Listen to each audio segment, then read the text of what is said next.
sa ating puso. Kapag tayo po ay malayo sa Panginoon, never po natin mararanasan, no? Ang sabi po sa Bible, love the Lord your God with all your heart and do not lean with your own understanding. Hindi porket nabasa mo ang salita ng Panginoon ay mananahan ka na sa aral na nakuha mo lang isang beses.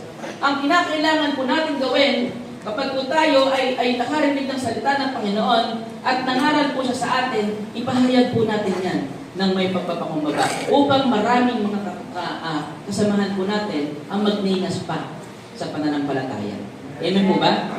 Kaya po, we must preserve, maintain, tend and protect the hot, intense, burning, all-consuming power of our God. Dapat po natin pangalagaan at panatilihin, protektahan yung pong init o yung naglalagablab na pananampalataya sa ating mga puso. Sapagkat kung tayo ay malilihis, maniwala po kayo sa hindi, malilihis po tayo ng landas, mapapahamak po tayo kapag wala tayo sa Panginoon.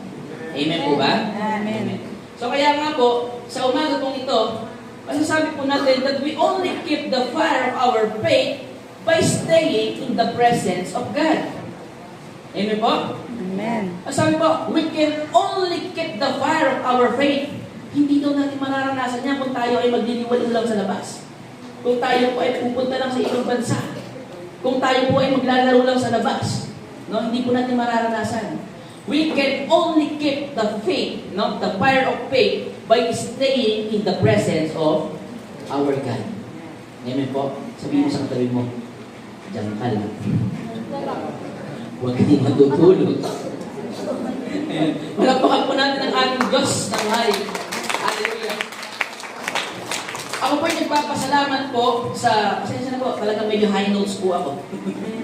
Ako po ay nagpapasalamat sa ating Panginoong Diyos, sa JIL Gapan, through the leadership of our Pastora Elma and Kuya Boyet, for God's greater glory po, ano? Palagi po nila akong pinaalalahanan na, Kuya, napakatag ka lang ng Diyos. Sabi ko ni Pastora Elma.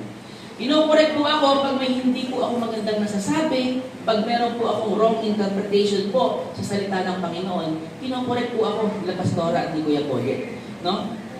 Kinokorek po nila pag may hindi magandang pakinggan, lalo na po sa salita ng Panginoon. At salamat po sa habag ng Panginoon, habang tayo po ay kinokorek, natututo po tayo na magkaroon po ng lakas ng loob para tumayo po sa inyong harapan at parangalan po ang ating Panginoon.